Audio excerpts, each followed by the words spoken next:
A cena se abre em uma manhã aparentemente comum em Israel, mas que carregava dentro de si um propósito eterno. O silêncio era interrompido apenas pelo som do vento, que soprava sobre as colinas e balançava os ramos das oliveiras. Jonas, um homem simples, mas de coração inquieto, não imaginava que aquele dia mudaria sua vida para sempre. De repente, o céu parecia falar. A voz de Deus veio com autoridade, mas também com clareza.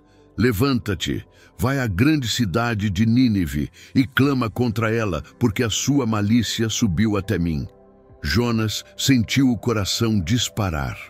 Aquilo não era apenas um chamado comum, era uma ordem direta do Criador. Mas o peso daquela missão o esmagava. Nínive não era qualquer cidade. Era a capital de um império cruel, conhecido por sua violência e brutalidade. O coração do profeta se encheu de medo e até de revolta. Como posso ir até eles? Pensava. Eles são nossos inimigos. Por que o Senhor simplesmente não os destrói? E aqui, meu amigo, já encontramos um dos maiores dilemas da história. Deus chamando um homem para pregar misericórdia em meio a um povo que merecia julgamento. E Jonas simplesmente não estava pronto para isso. Em vez de obedecer, o profeta tomou a decisão mais ousada e também a mais desastrosa da sua vida: fugir de Deus. Ele desceu até Jope, um porto movimentado. O cheiro de sal e peixe estava no ar. Marinheiros gritavam, carregando mercadorias e preparando embarcações. Jonas caminhava rápido, como quem queria escapar não apenas da cidade, mas da própria voz que ecoava em sua consciência. Encontrou um navio que ia para Tarsis, do outro lado do mundo conhecido, e não hesitou.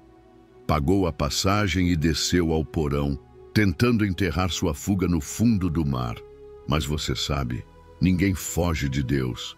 Enquanto o barco se afastava da costa, uma tempestade sem precedentes se formou.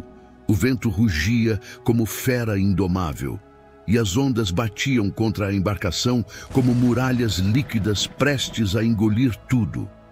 Os marinheiros, homens acostumados ao mar, entraram em pânico. Cada um clamava ao seu Deus, jogando as cargas ao mar para aliviar o peso.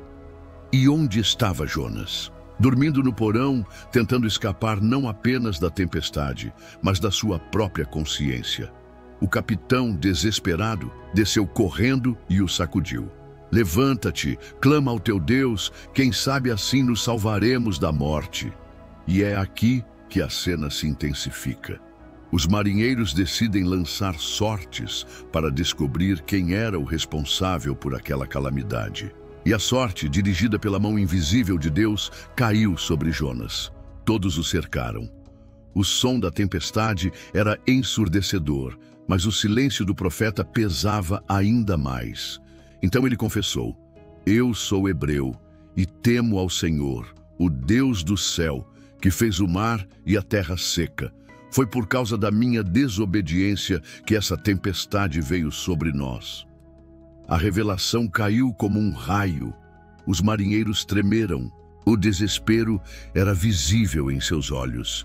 E Jonas, com o peso da culpa, declarou: lancem-me ao mar, e o mar se acalmará, porque sei que por minha causa essa grande tempestade caiu sobre vós. Você consegue imaginar essa cena? Um homem disposto a ser engolido pelo oceano, acreditando que era melhor morrer do que enfrentar a missão que Deus havia lhe dado. Os marinheiros ainda tentaram remar, lutar contra as ondas, mas não havia saída. E então, com pesar, eles ergueram Jonas e o lançaram nas águas revoltas. E aqui acontece o primeiro grande milagre da história. No instante em que o corpo do profeta tocou o mar, o vento cessou, as ondas se acalmaram e a paz voltou ao oceano. Os marinheiros caíram de joelhos, aterrorizados, e ofereceram sacrifícios ao Deus de Israel, reconhecendo sua soberania. Mas para Jonas, o mergulho não foi o fim, foi apenas o começo. Enquanto descia nas profundezas do mar, quando seus pulmões queimavam, e a vida parecia escapar, algo grandioso aconteceu. Deus preparou um grande peixe que engoliu Jonas inteiro.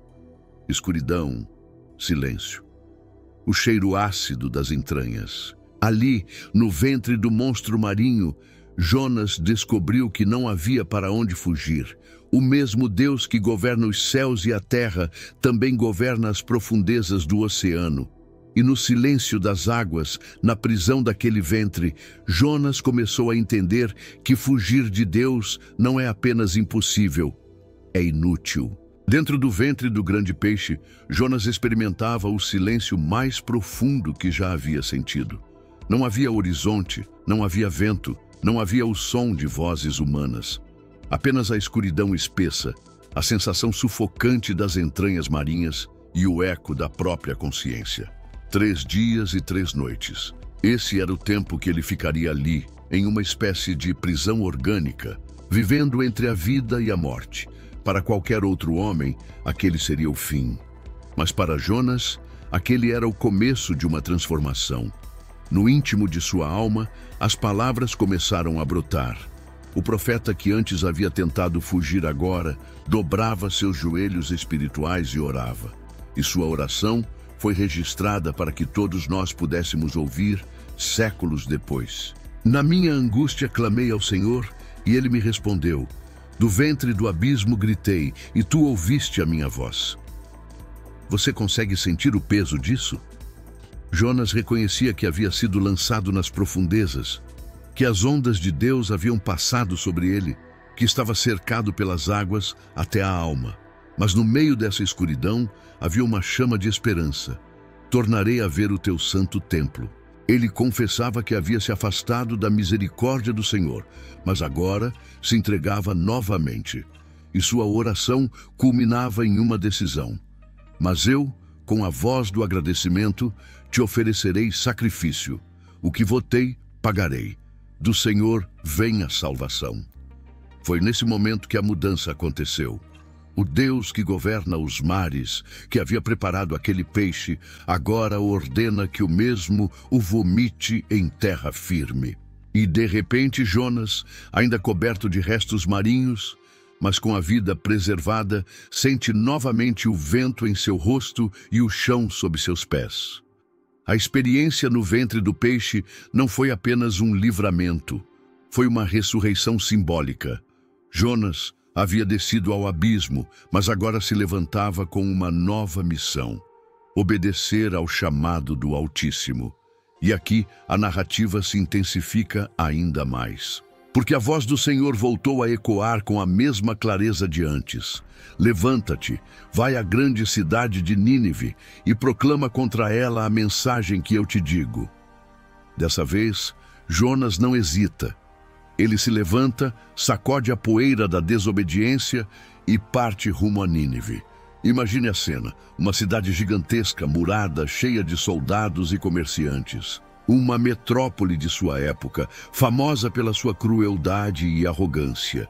E no meio de toda aquela movimentação, um profeta hebreu caminha pelas ruas, levantando a voz com uma mensagem que soava como sentença.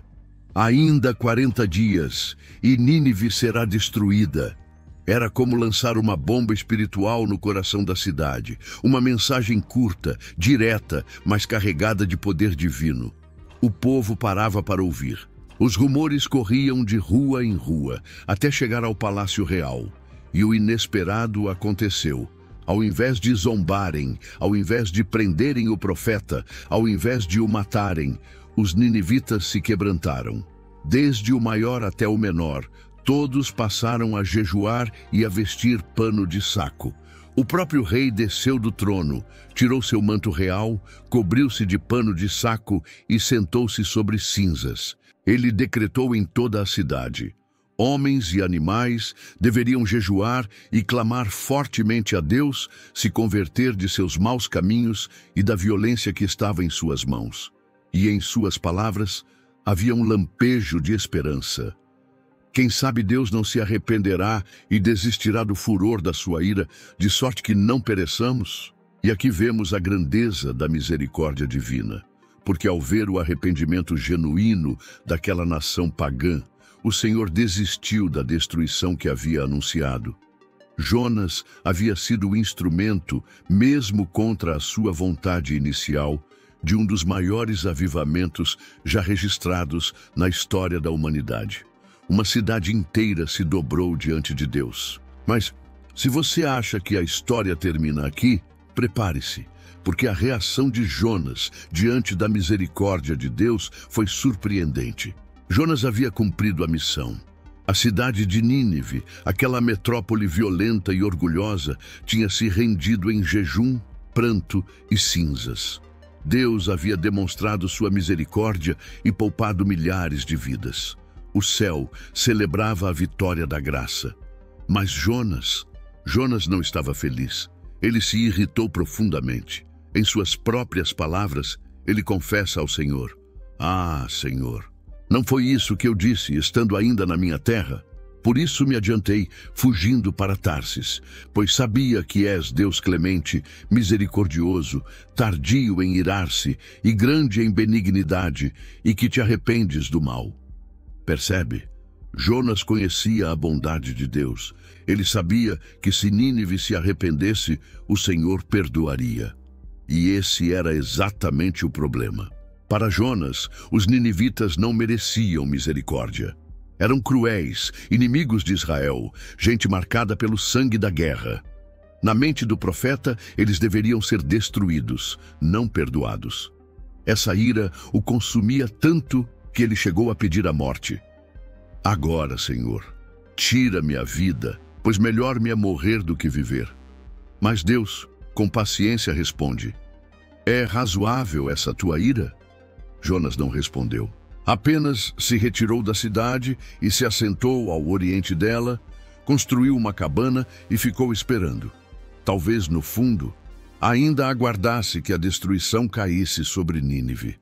E foi ali, sob o sol escaldante, que Deus decidiu ensinar ao profeta uma lição inesquecível. O Senhor preparou uma planta. Da noite para o dia, ela cresceu e cobriu Jonas, trazendo sombra e alívio ao seu calor. Jonas ficou extremamente alegre por causa da planta, mas na manhã seguinte, Deus enviou um verme, e este feriu a planta, fazendo-a secar. Ao nascer do sol, Deus também mandou um vento quente do deserto. Jonas novamente quase desfalecia de calor e pediu a morte. Então o Senhor falou: "É razoável essa tua ira por causa da planta?"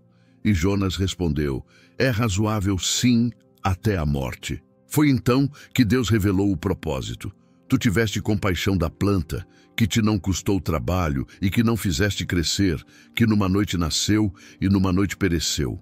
E não hei de eu ter compaixão da grande cidade de Nínive, em que há mais de 120 mil pessoas que não sabem discernir entre a mão direita e a esquerda, e também muitos animais. Aqui está o clímax da história. Jonas, o profeta que queria justiça, foi confrontado pelo Deus que é misericórdia. A mensagem é clara. A compaixão de Deus vai além das fronteiras de Israel, além das expectativas humanas, além das categorias de quem merece ou não. O livro termina em aberto, sem registrar a resposta de Jonas, porque a pergunta final não é apenas para ele, mas para todos nós. Será que conseguimos entender a dimensão da misericórdia de Deus? Essa narrativa não é apenas sobre um profeta teimoso e uma cidade cruel. É sobre um Deus que não desiste nem do profeta desobediente, nem da nação perversa. É sobre um Deus que é tardio em irar-se e rico em amor. E é aqui que o texto nos alcança hoje. Porque todos nós temos dentro de nós um pouco de Jonas, aquela tendência de escolher quem merece compaixão e quem merece juízo. Mas Deus nos lembra que sua graça é escandalosa, alcançando até quem julgamos indigno. Jonas desceu ao mar, ao ventre do peixe, ao fundo da sua própria fuga, mas em cada etapa encontrou um Deus paciente, disposto a ensinar. E no final, a grande revelação não é sobre o peixe, nem sobre a cidade, mas sobre o coração de Deus. E aqui chegamos ao ponto mais surpreendente da história de Jonas: o silêncio do profeta e a voz de Deus ecoando até nós. O livro termina em aberto, e isso não é por acaso. É como se Deus estivesse perguntando diretamente a cada um de nós: será que você entende a minha misericórdia? Será que você consegue amar aqueles que para você parecem inimigos imperdoáveis? Jonas não respondeu, e talvez nunca saberemos como ele terminou seus dias. Mas a pergunta continua viva, porque no fundo todos nós já fomos Nínive, perdidos, distantes, marcados por falhas, mas alcançados por um Deus que nos deu uma segunda chance. E todos nós também já fomos Jonas, impacientes, julgando quem merece ou não o perdão, esquecendo que a graça que recebemos não é menor do que a que outros precisam. Essa história ganha ainda mais força quando lembramos que o próprio Jesus comparou sua missão ao sinal de Jonas. Em Mateus 12:40, ele disse: assim como Jonas esteve 3 dias e 3 noites no ventre do grande peixe, assim estará o Filho do Homem 3 dias e 3 noites no coração da terra. Você percebe o peso disso? Jonas desceu às profundezas do mar por causa de sua desobediência, mas Jesus desceu às profundezas da morte por causa da nossa desobediência. Jonas saiu vivo por graça. Jesus saiu vivo pela vitória. O profeta foi salvo pelo peixe. Nós fomos salvos pelo cordeiro. O paralelo é impressionante. E mais uma vez, Deus nos mostra que sua misericórdia é maior do que a nossa compreensão. Porque assim como Nínive recebeu o perdão, todos nós podemos receber vida nova em Cristo. Agora deixa eu te perguntar, quantas vezes você já foi como Jonas? Quantas vezes julgou alguém como indigno da graça de Deus? E quantas vezes você já foi como Nínive, sentindo-se pequeno, perdido, mas sendo alcançado pela bondade divina? Escreve aí nos comentários. Eu preciso da graça de Deus todos os dias para testemunharmos juntos essa verdade. E se essa mensagem está tocando seu coração, não guarde só para você. Curta esse vídeo, compartilhe com alguém que precisa ser lembrado da misericórdia divina. E se inscreva no canal para não perder os próximos episódios. E olha, eu tenho um presente especial para você. Aqui, na descrição, você vai encontrar um link com materiais que vão aprofundar ainda mais sua jornada de fé. Livros, estudos e recursos selecionados para enriquecer a sua vida espiritual. Não deixe passar essa oportunidade de crescer no conhecimento e na presença de Deus. E antes de encerrar, deixa eu te recomendar os próximos vídeos que vão aparecer aqui na tela. São histórias que vão edificar ainda mais a sua vida, cada uma carregando o poder de Deus em ação ao longo da história. Vale a pena assistir, porque no final, nunca se esqueça, o bem sempre vence o mal. Até a próxima.